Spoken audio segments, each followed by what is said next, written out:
The draft rankings is back, baby. Cody Carpentier and Matty Kiwoom here with another episode of the Draft Rankings NFL Draft Podcast.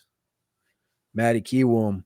We had a pretty good week 4, Yeah. but week 5 is looking mighty maniacal in the college football landscape.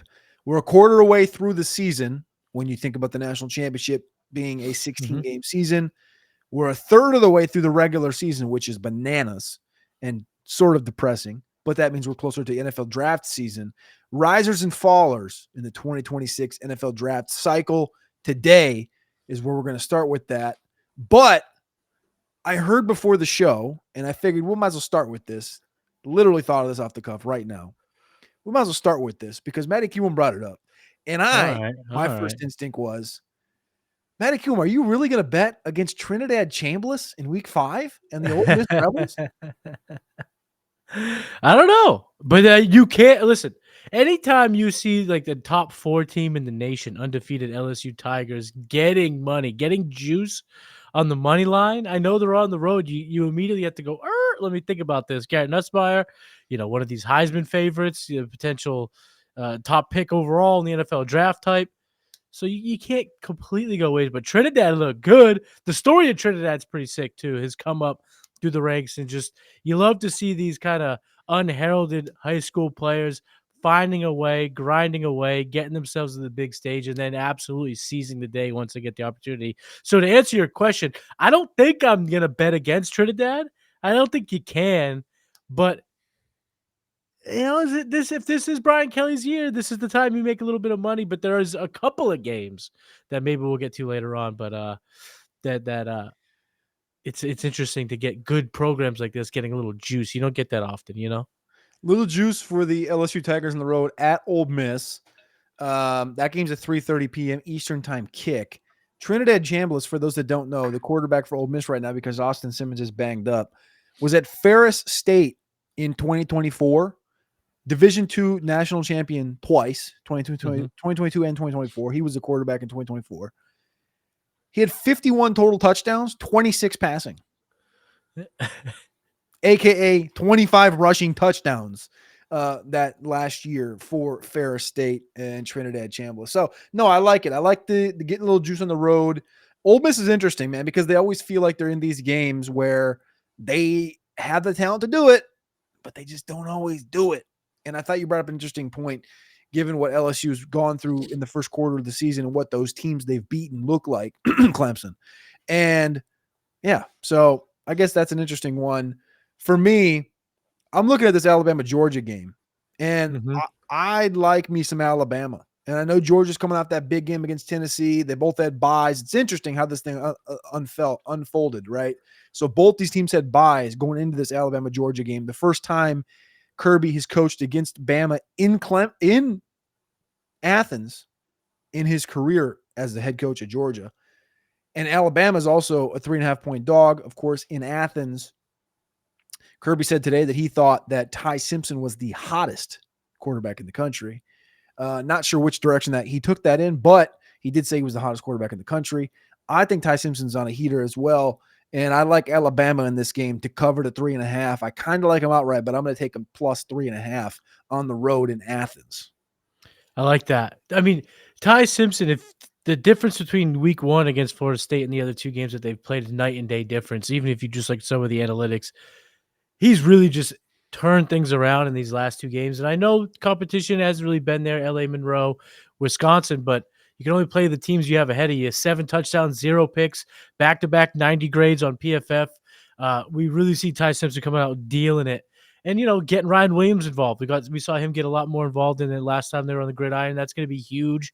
And, can Gunnar Stockton, does he have what it takes to outduel my guy Joey Aguilar and Ty Simpson in a matter of 2 games and 2 games out of the last 3? We'll see this weekend, but it's going to be a tough one. But this weekend slate, it's good. You mentioned LSU on the road. You mentioned Bama on the road. I'm going to give you one more. So if you want to just put a little TDR parlay, ladies and gentlemen, you can get some real nice odds on these all getting a little bit of juice. LSU on the road, Bama on the road, and Oregon. The Ducks are on the road at Penn State. They're at College Station. They're there in the whiteout Penn State's going to have the whiteout game, but I don't know. Penn State just hasn't really been all that tested, and Oregon's got a good ball club. Their program has been awesome, and their quarterback, Cody, I don't know if you've noticed, but it seems like the college football landscape, the NFL draft landscape, all of a sudden the talking heads are a buzzing about Dante Moore, someone that you and I have been talking about now for a good month. A good month. 3 dogs, 3 road dogs. Road dog. That's some Road dog, baby.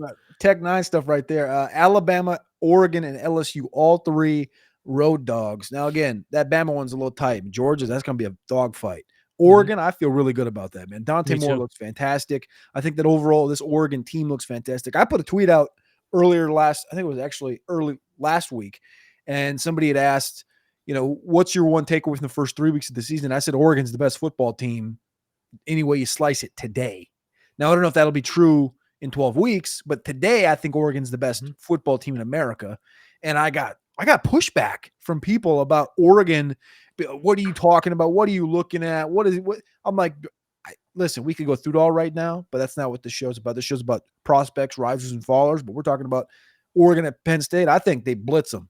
I think they beat the snot out of them from a physicality perspective. Points, I don't know if it's going to be 35-0 or something like this, but I'm going to go ahead and I think they cover this thing and win it outright for the Oregon Ducks and then LSU. So, yeah, if you take those 3 dogs against the spread, plus 536 on FanDuel.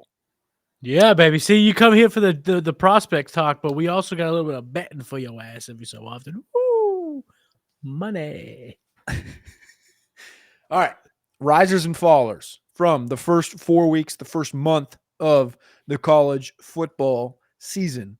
I want to start with this. 2 fallers off the rip, Maddie, because these feel like the elephant in the room right now. Mm-hmm. We're working on a little trip. We're working on a conversation to go see a couple quarterbacks, 2 that are projected to be in this class, 1 that I think is going to end up in the class, 1 might end up in that 2027 NFL draft. That is looking psychotic right now. Yeah. And I hope he stays, and I hope he stays back 1 more year in college. And his name's Lenoris Sellers, and the other one's Cade Klubnik. Now, again, that's not the game we're talking about going to, but Lenoris Sellers and Cade Klubnik from the Palmetto State both feel like a big elephant in the room right now from the draft perspective. And Lenoris Sellers had a great first drive of the season, right? Great beginning of the year. Boom, against Virginia Tech. And then everything since then has been pretty mild. And Cade Klubnik and the Clemson Tigers look to be in tough shape right now. I'm not sure what direction that whole situation is going to go into. I know they got a ton of talent there, and Klubnik will be in the class. So there's 2 directions we could take here. One is I would say my first thoughts are Sellers. I'm more leaning towards this guy's going to be back in Columbia in 2027. I still love the upside. We've seen this happen with Anthony Richardson before. He forces it out because his style is immense. His size, speed, his attributes are awesome, right? And you can be a top 10 pick if all things flow your way, even with a mild football season. But the right thing would do to be go back. With the Klubnik side of the conversation, my question to you, Maddie, and this will be my softball balloon-sized softball lob underhand to you, is how far away are we from Cade Klubnik being in the Quinn Ewers conversation of a year ago? We're not far at all. And I think the problem, the thing about the Klubnik Ewers comparison is skill wise, they're not far off. I mean, when you look at what they bring to the table, you look at their size, their stature, kind of their pedigree coming out of high school and kind of the lack thereof, reaching that potential in college, that was already there. But when we were projecting Klubnik to be a first round, potentially first quarterback off the board type, we were picturing that coming off a potentially undefeated season, a national championship run. Now, all of a sudden, they're 1-3. Their 1 win came against Troy. That's his 1 true game that was, I would say, a plus game. All other 3 games has been, I'm not going to call him a nightmare for Klubnik, but it's been pretty bad. I mean, he has an interception all 4 games this season. Any game in which he's dropped back 30 or more times, you've seen him have a completion percentage under 60%. In this past week, yeah, he had 363 yards, but it was an absolute open up barn burner game against Syracuse. You know that's how Syracuse likes to play. They throw the ball more than anyone else in college football. So for me, the Klubnik talk now around Quinn Ewers is it's almost like two ships passing in the night, but we're kind of in that middle, that intersection right now where Quinn was a talent that fell off, but he was going to command a team that we saw go to the semis. We Yep. thought going to be national championships. And Klubnik is the opposite. He was kind of the guy, the rising star, the guy who didn't actually, didn't see his potential off the bat, but got better every single year and was going to be leading this team that's going to have 5 first-round picks on their team. Dabo's best team yet. They were going to go to the national championship, win the national championship. They're 1-3. They've fallen on their face, and he's done nothing to elevate it. And it's moments like this, in my opinion. And again, I don't have a massive Rolodex of NFL context. I'm working on, getting in that space more and more. But from what you kind of hear from the people who do have their ears and their trackers out there, you're hearing that the NFL doesn't love that when he lost Antonio Williams, when he's been kind of with behind a lackluster offensive line, he hasn't been the tide that rises all boats. He hasn't necessarily put the team on his back. And when you look at a player like Klubnik, are you going to put him on a team in the NFL where he has to do that off rip? No, he's going to be much more suited to go at the end of the first round with a team that's like not necessarily looking to get a quarterback now, but you know how that goes, Cody. Once you fall to the first, once you fall past pick 2025 in the NFL, you could go from end of the first round to the day 3. Yep. It completely can fall off if teams just go, you know what, we think he'll be there next year round. All right, the murmurs are he's not going to make it this round, so he's going to fall. And when you have the skill set of a Klubnik, which is probably not going to call it fringe in terms of talent or traits, he was probably above average in a lot of the traits, but a lot of the scouting we did of him over the summer, that's why, going into the year, I think he was my QB 6. I think he was your QB 6 or 7. Like going into the year, exactly. Quinn Ewers plus second round tag going into the year in our stage 1 Going scouting. into the year. Right. And the even being at that level or higher, you're projecting a year where Antonio Williams was going to be talked about as a first rounder, and then they had the 3 defenders that are going to be first rounders. Now it seems like completely burnt to the ground. And at this point, Quinn Ewers, I think, is in terms of his college aura, I think that's already out the window. I don't think he won't have that chance now. He's probably not going to make the playoffs, but can he gain more steam in terms of the class? I do think there's still room for that, but I think that's really more of a conversation about the lacking of star power in the quarterback class this year. It's unfortunate, but the honest truth is, when we read through some of the things about him and the growth factor with the Klubnik side. So again, I think the Lenora side, we didn't talk about it here, and you don't really have to comment on it because it's kind of straightforward. We'll talk about it on weeks to come, and we're hopefully going to go see Lenore's here in a couple of weeks. And he's got some growing to do. But Klubnik's the bigger conversation, I think, because of the situation he sits in as one of the top quarterbacks perceived in the class. And his pass completion percentage, 63% this year, 60%. The last couple of years, his interception ratios went from 3% to 2% to 1.2, back up to 2.7 this year. His average yards per attempt, 602, 621, 841, down to 632. Everything has been a regression down to his QB rating, his completion percentages, his touchdown to interception ratio.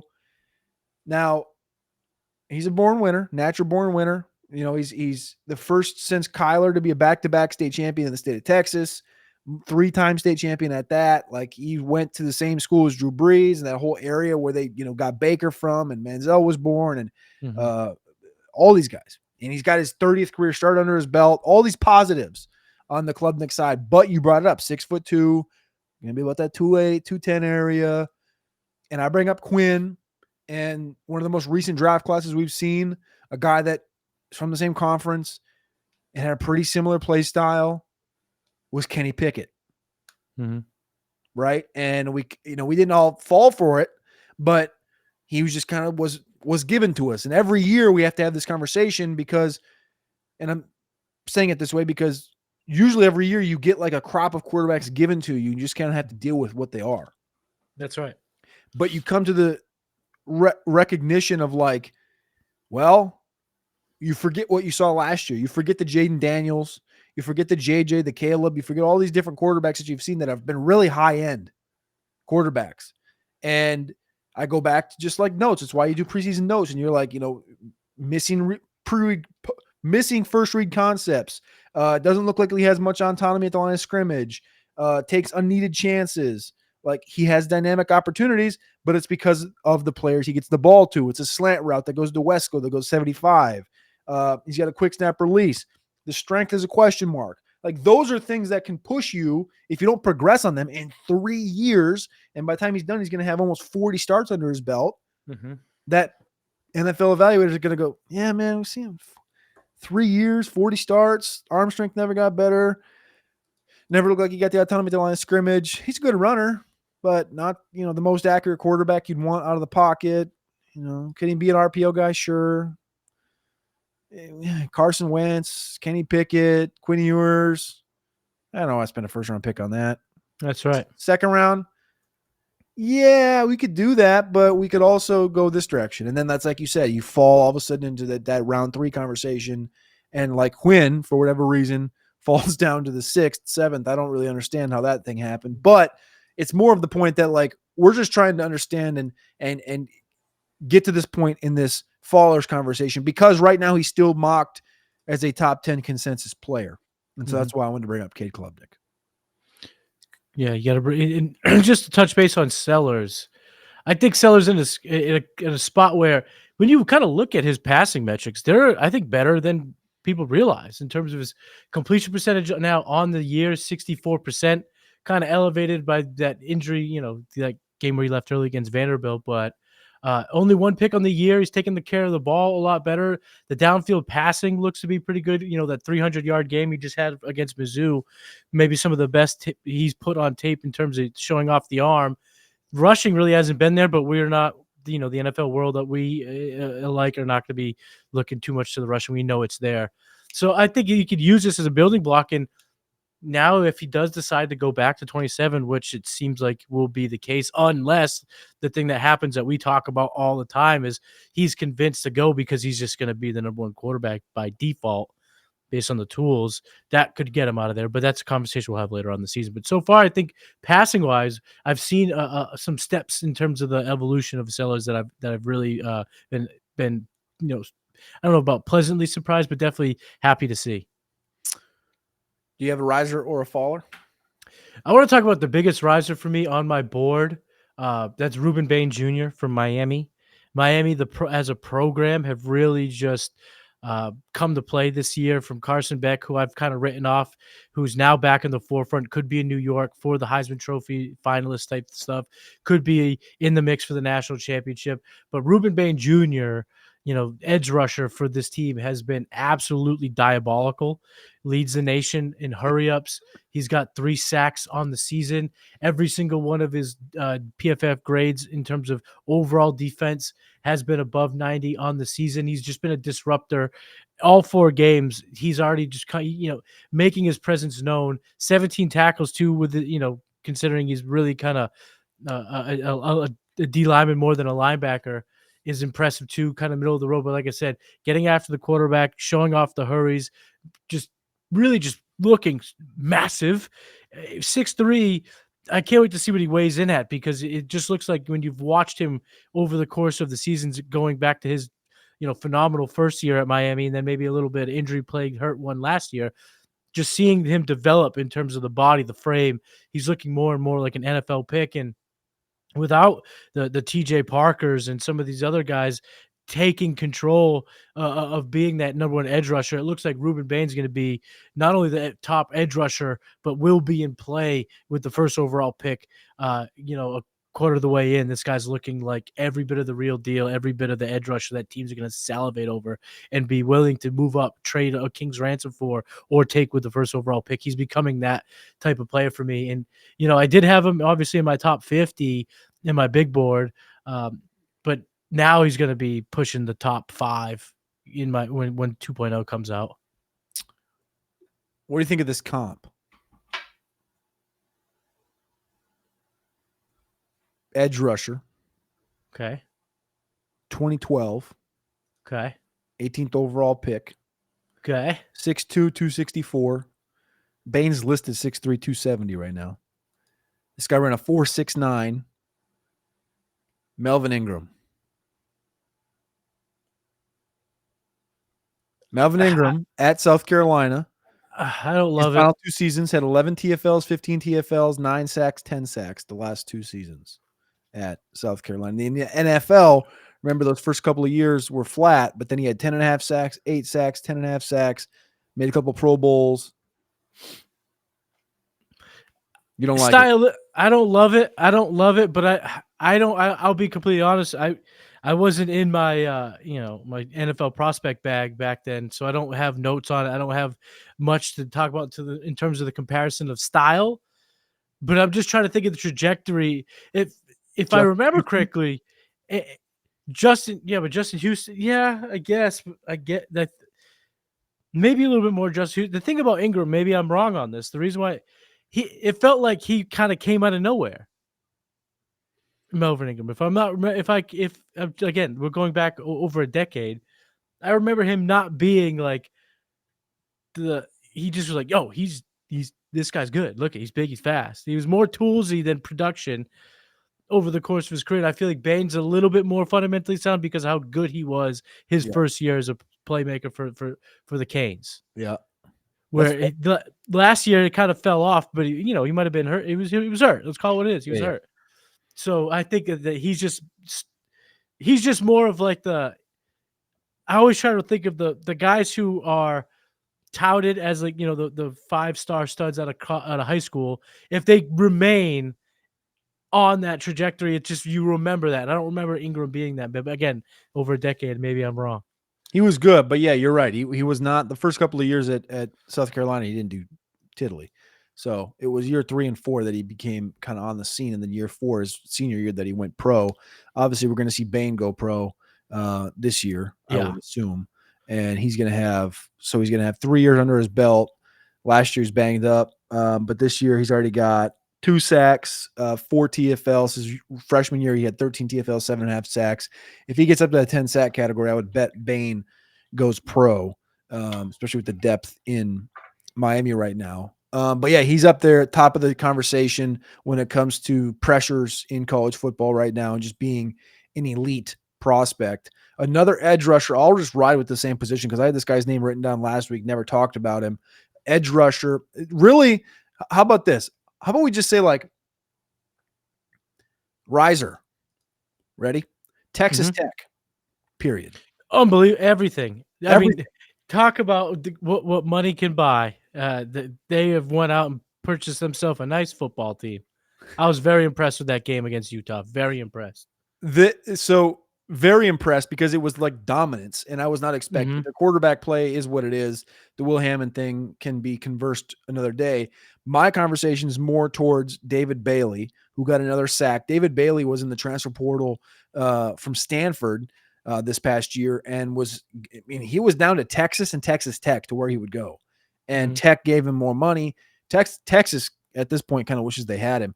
But he's 6'3", 250 coming off the edge right now. He's up there in America in total pressures. I think he's like 5th or 6th, I want to say. He's got like 22 pressures on the season right now.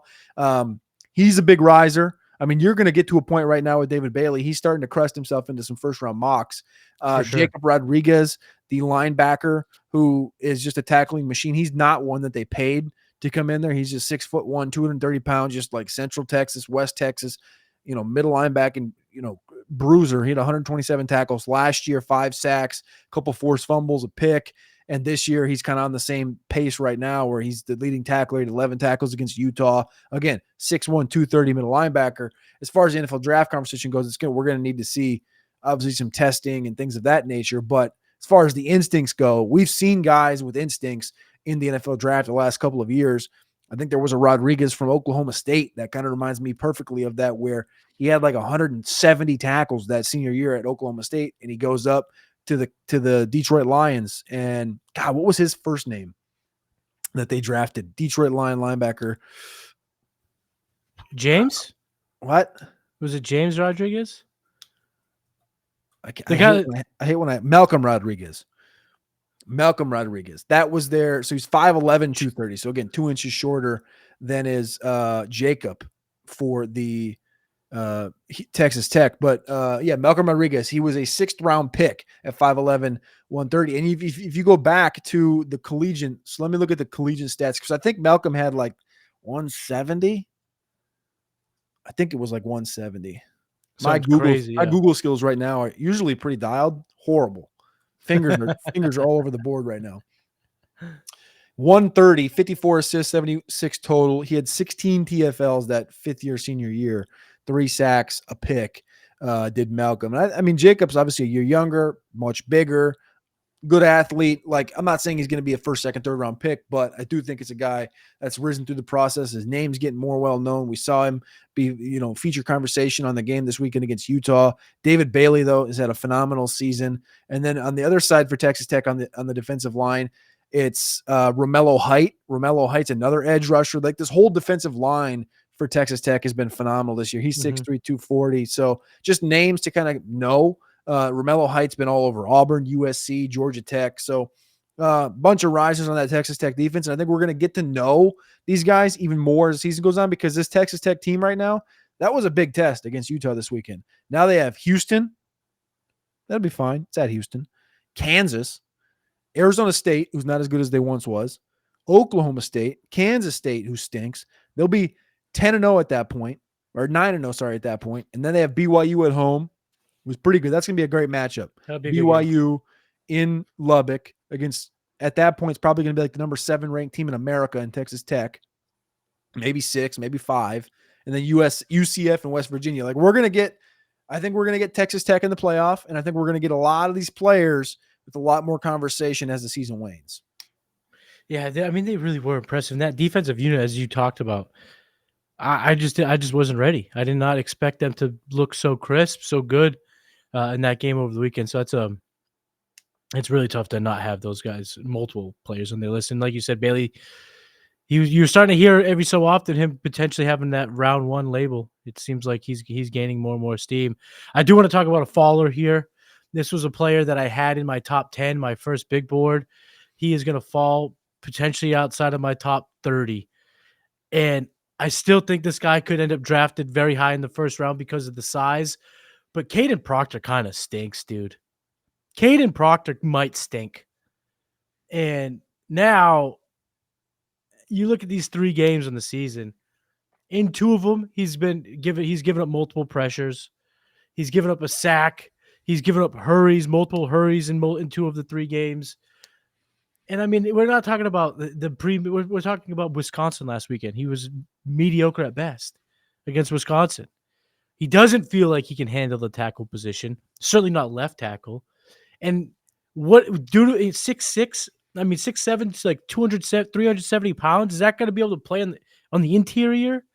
I don't know if he's quick enough. I thought this guy, again, going into the season, you end up relying so much on projectability. What would it look like if this player's playing well, if this team's doing well, if he's kind of putting in the work, putting up the numbers that you're expecting?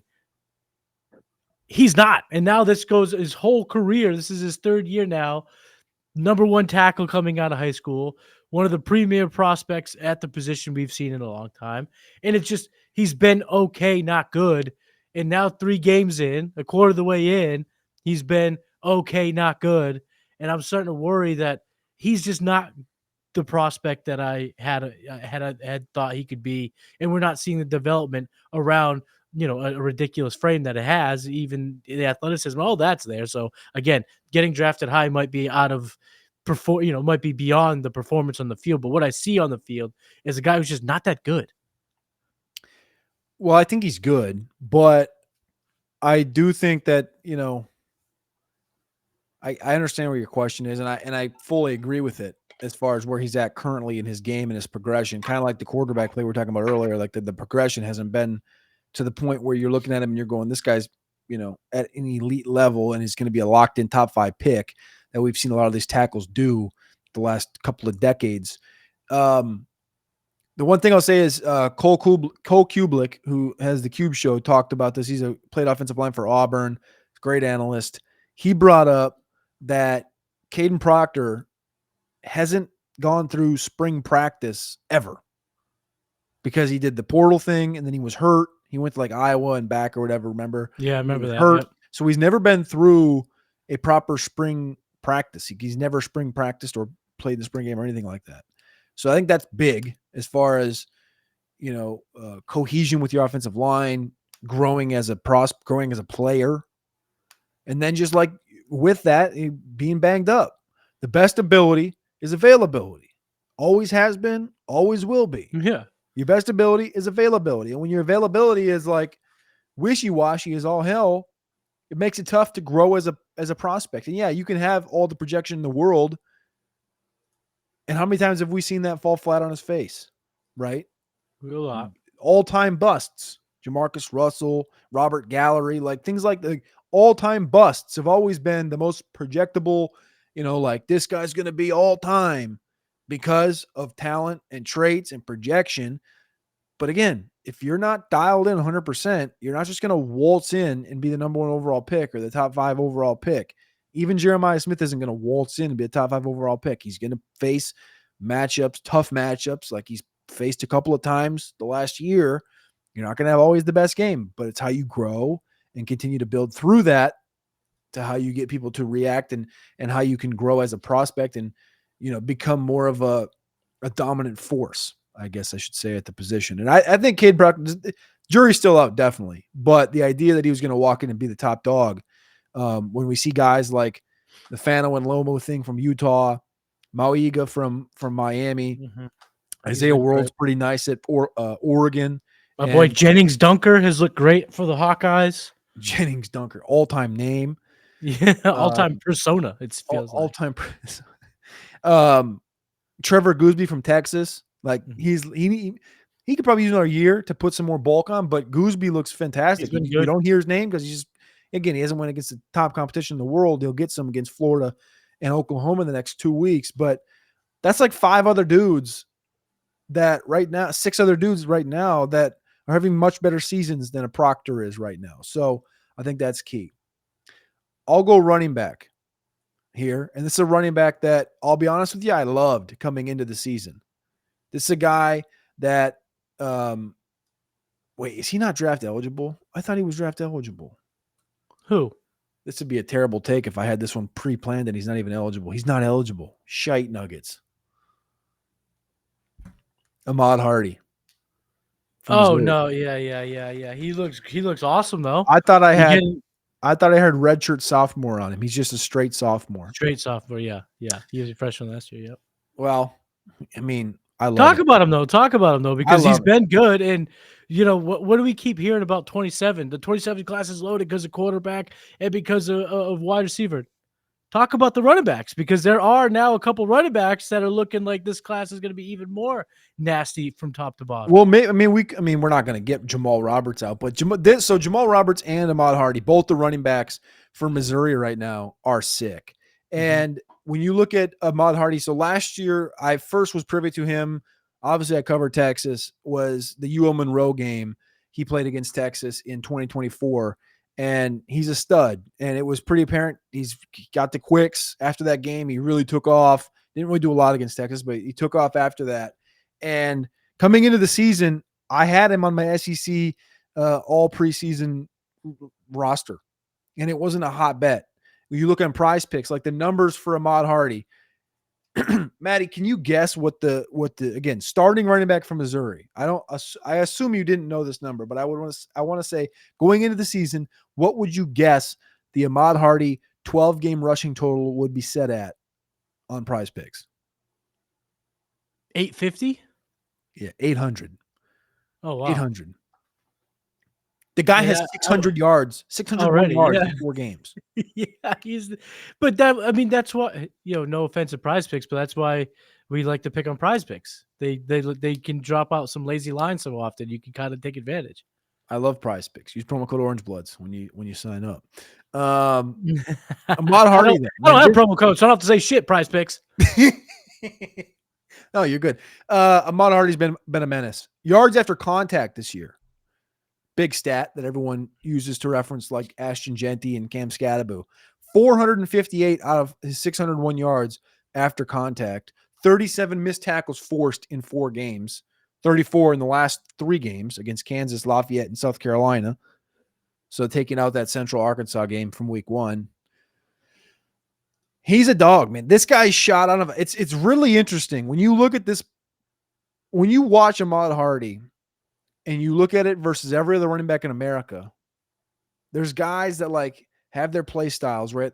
Jeremiah Love runs to contact. Cam Scadaboo ran to contact. Ashton Genty was shot out of a cannon on a lot of plays. Good eyes, long speed. Hardy doesn't quite look like he has long speed, doesn't quite run to contact, isn't quite the shiftiest player in the country, but he'll hit a hole and he's gone. Like it's the proverbial shot out of a cannon every time with this kid in the open field. And Jamal Roberts, his counterpart, is the same way. Hardy's listed at 5'10", 206 right now. I think that Roberts is right around that 5. Where the hell did he go? Of course, I can't pull it up. I'm killing it right now, Matty. It's okay. You are killing it. You are. How big is this kid? If I had to guess, I think he's like 6 feet, 215. He's the same, but he's bigger. Yeah. Jamal Roberts, 6 foot 211. Sounds pretty damn close. Right on the nuts. They're about the same. 5'10", 206, 6 foot 211. And they both look the same on the field. So it's like, I had this problem where like people don't like Missouri for whatever reason, right? Missouri right now is ranked 20th in America. They just beat South Carolina 29-20. I think Missouri looks pretty fantastic. I'm not a big Missouri fan. I'm a big Missouri respecter, right? They beat South Carolina. They beat Kansas. They ran the ball over everybody they've played. They got UMass this week. I'm sorry, Maddie. They're going to beat the snot out of them. It's okay. They're going to beat the snot out of them in prime time, 7:30 p.m. And then they're going to get Alabama at home, Auburn, Vandy, A&M at home, Mississippi State. Then they got to go to Norman. Like they got a pretty good schedule, pretty good run out. I'm a big Missouri fan. I think that this team has a better chance than not to be 1 loss or undefeated going into Norman in late November and compete for this SEC championship. They could run the hell out of the football. Perbula's underrated. Speaking of another guy, he's been good. Yeah, he's been good. Very underrated. But Ahmad Hardy, I mean, I wish, obviously I thought he had a red shirt on there, so that would have made him qualify for this class. And I think, it'd be a very interesting conversation to have. He's obviously not qualified, but hey, 2027 lookout. Ahmad Hardy's having the best season amongst every running back in the country, in one man's opinion. Hardy's been awesome, but I'll talk about one more riser at that position. We have to talk about the man, Justice Haynes. Justice Haynes, I understand that he's obviously a product of the Michigan relentless running attack, but he's just been phenomenal. 4 games in, he's over 100 yards each of the games, and we're starting to see the traits take shape. In this class, he's going to be pushing towards the top in terms of explosiveness. And that includes Jeremiah Love. I know Jeremiah Love will be the bell of the ball, and he's been good. But Justice Haynes, when you're seeing him get a step on defenders, it's like one step. Oh, there he goes, 75-yard TD. Oh, got a step. There goes another 65-yard TD. I mean, in this 4 games this year, Cody. Long run week 1, 59 yards. Week 2, 75. Was held in check week 3 against Central Michigan, only had a 20-yard dash. And then last week against Nebraska, another 75-yard tutty. He has multiple 10-plus yard runs in all but 1 game, so 3 of the 4 games. And he's breaking tackles at a high clip. He's looking shifty. He's got the size, 5'11", 210, 215 pounds. And the explosiveness is there. And you saw it in spurts in Bama. I mean, the touchdown percentage last year in such limited touches was so high because he's got a little bit of that electricity in the lower body. And Justice Haynes now in a running back class that is, kind of just supported by Jeremiah Love in terms of, the excitement of top 50 type picks at that position. And now Justice Haynes, I think, is starting to put his hat in the ring. Jonah Coleman, who we talked about prior to this year, looks good so far. So I just want to talk about Haynes, give him his respect because he's definitely been a riser and he's just been feasting in this offense. I had a comp for Justice Haynes over the weekend while watching his breakaway run against Nebraska. Do you have any comps or thoughts on Justice Haynes off the cuff? I know I'm asking you this on the spot, but do you have any immediate comps that I came to haven't. mind when you watch his run style or the dynamism? Tell me what you're thinking because I have it written down. I think I could find it. So you tell me what you're thinking, and Let I'll me see let what me I had let me written down let me prior. share my screen for those on YouTube. Thank you for being on Yeah. YouTube, not on podcast, but you can listen on podcast. So here's the run.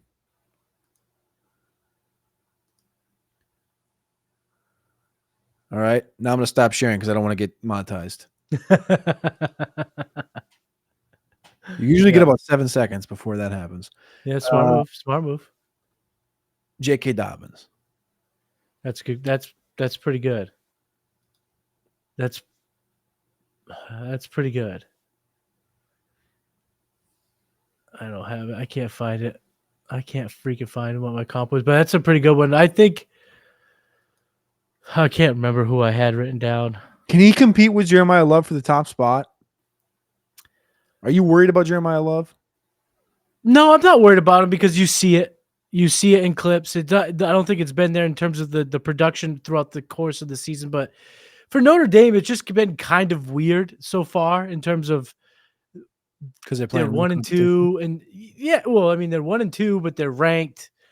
Like they had a shootout, but it just hasn't really. It's been weird. But when you kind of look at him on film, he's been on the way up. I mean, rushing for more yards every game that he's played, and then coming off that game against Purdue, I know weak competition, 166 yards on the ground, 2 tutties. He looked explosive, had the big run. So I'm not worried about Jeremiah Love, but I still believe it's going to be he'll be in the tier of his own. But I think that the gap is closing between him and that next tier, and that next tier has been wide open. All the names that we thought, the Malachi Hughes, like there's a lot of names that we were putting in that bucket, and at this point, it's really up for grabs. Singleton comes to mind, and Coleman it comes to mind, and now Haynes comes to mind, and there's just going to be some more names that come to the forefront. But I still think Jeremiah Love is the best in the class. The Penn State guys are where are they? I don't even think they're graded. Let me check here. As far as PFF goes, they're not even top 50 graded at the position right now. So Katron is the 76th graded running back right now, and Nick Singleton isn't even top 200. I didn't even look that up before because who did you like more between Singleton and Katron coming into the year?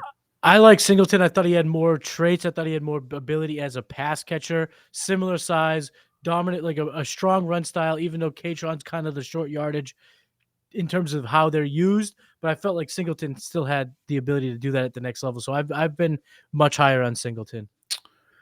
So Singleton's a 66 overall. So I had to search him because he wasn't even showing up in the top 200 at the running back position. That's As pretty far as crazy. overall grades, because their overall grades go down to 69.3. He's an overall 69, which puts him right around about running back 210 in the FBS, which is phenomenal. So Katron's the highest graded in that backfield, and he's got 273 yards on the year. He is averaging 5.53 yards after contact per attempt, which again is top 20 in college football right now. Pretty good. On the Singleton front, again, why isn't he showing up? He's not showing up in all these data points because he's ranked so low. That's aggravating. Yeah, because even though the numbers haven't been there, we know he's talented. He's going to be up there.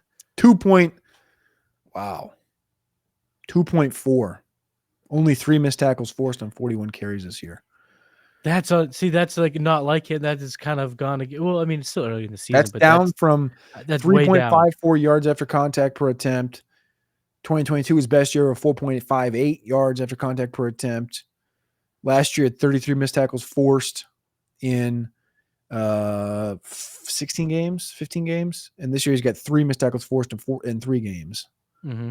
It's just not him. It's just not normal. We'll see. I mean, we get his biggest test yet against Oregon this weekend.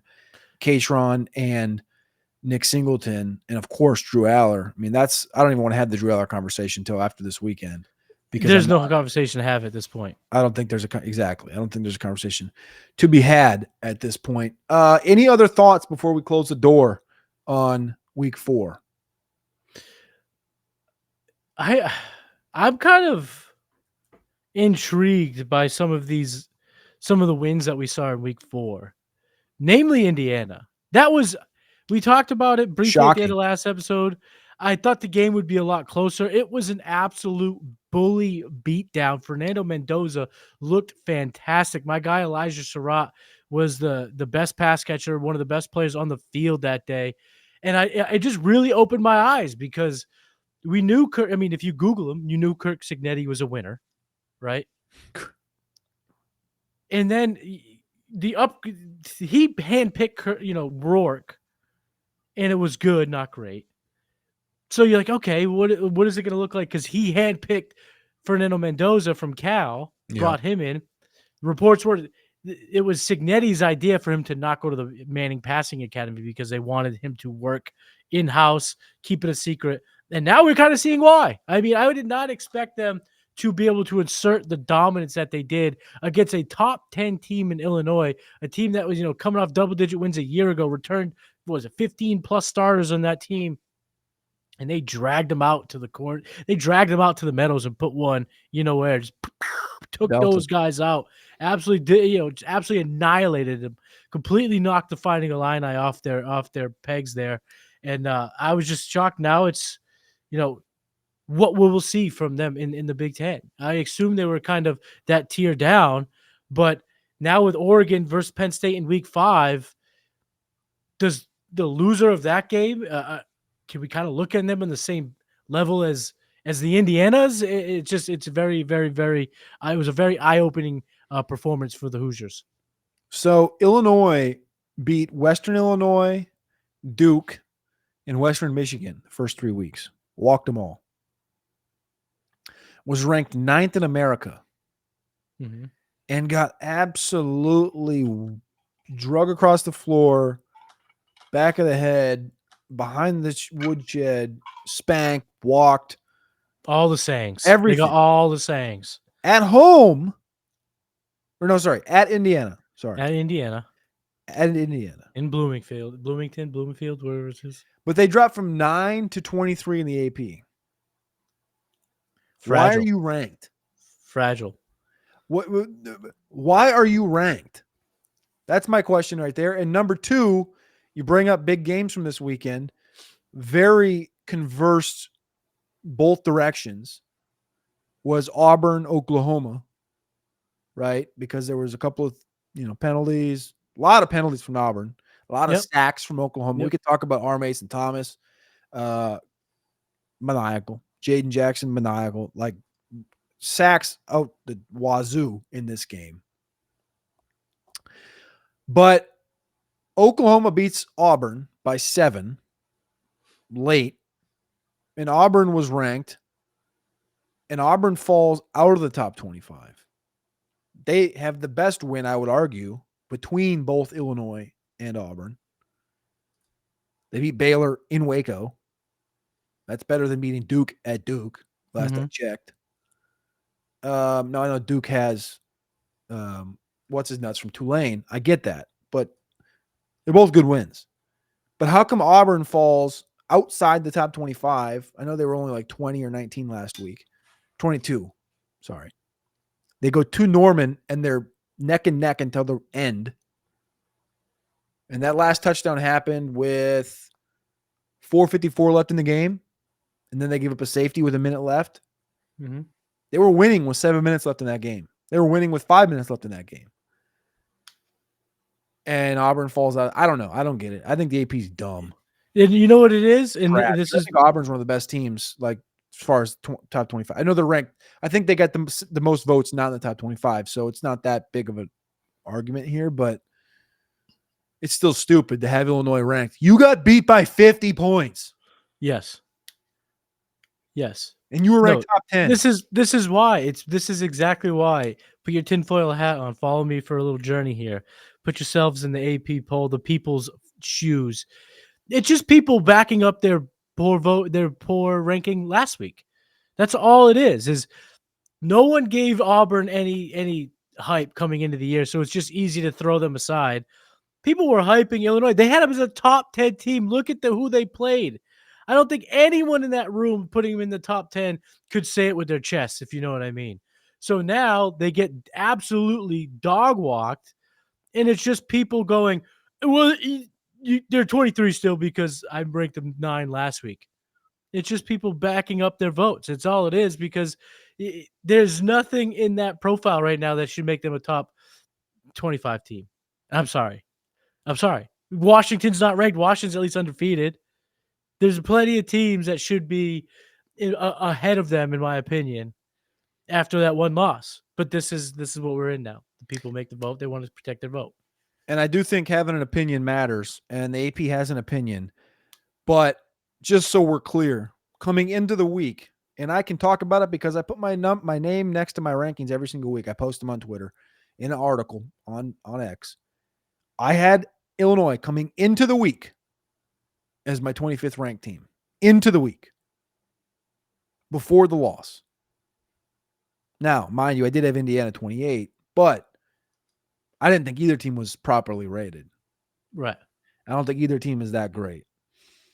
This week, we talked about Oregon, dogs, Bama, dogs, LSU, dogs. But it's going to be a great slate on the weekend. USC goes to Champaign to get Illinois. Notre Dame has another SEC opponent in Arkansas. That could get dicey. That's a noon kick in Fayetteville. That thing could be dicey. A couple other ones. Auburn, after that loss to Oklahoma, gets A&M in College Station. That's a 3:30 kick. Ohio State travels out to the West Coast to get Washington. Yep. Indiana goes to Iowa in Kinnick. I wish that was a night game. Yeah, right. We could see a little Gronowski upset there. And then the nightcap, we do get Tennessee, Mississippi State. Mississippi State's interesting at this current stage. We, of course, have Oregon at Penn State, Alabama at Georgia. And then the game that we're all waiting for on pins and needles, UMass at Missouri. Go UMass. Probably get a couple $1,000,000 to go down to Mississippi, Missouri and get schwacked. It's good for them. Over rushing yards. Roberts plus Hardy. I'm setting the number. 299.5. Oh, I'm going under. All right. 150 each. I was gonna say if you put it at around 200, I was gonna go with the over. I could see them each getting a $1.20. But you're saying $1.50 each? I don't know. I saw a pretty maniacal stat. We got to get out of here, but I saw a pretty maniacal stat.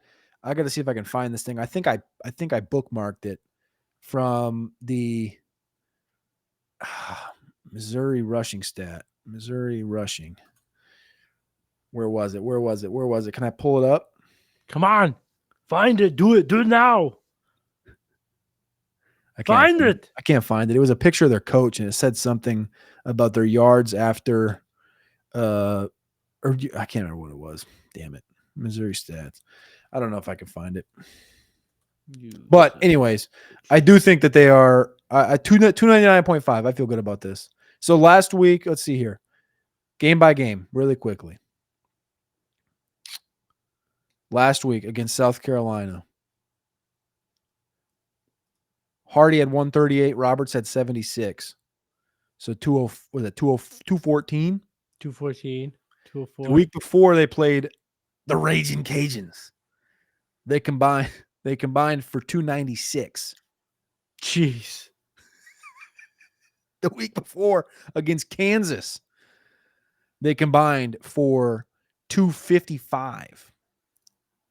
The week before against Central Arkansas, they combined for 133 because they didn't run the ball. They ran the ball 18 times. 299. Season high. At home against UMass. Both of them. You're taking the under. I'm gonna take the under 299. Yeah, I'll take that. All right. I don't know. You got a thought to take us out? Anything?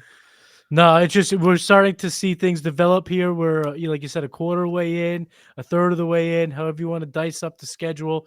We're already, getting our understanding of what the class is going to look like, what the landscape's going to look like, and it's exciting to see it start taking shape. This is the time of year you really start to get excited. I mean, you're always excited for the beginning, but then you don't know, and then you kind of find out a little bit, and you find out a little bit more. It just gets more and more exciting from here. A lot of quarterback conversations to be had next week. Maybe not our best show all time, but we had a good time, and we hope Always you a did good too. time. We appreciate y'all. We love y'all. Click that like button, click subscribe, lock in on the Draft Rankings podcast on our podcast feed. Type in the Draft Rankings Show on podcast and go to our feed, please, and click subscribe, follow, 5 stars, whatever you got to do. Click the download button. We appreciate and love all y'all that stick through the thick and thin. 2026 NFL Draft. We're getting close, Maddie. Almost Getting there. 200 days until Yeah, baby. 2026 NFL Draft in Pittsburgh, PA. See Yeah, ya. baby. Peace.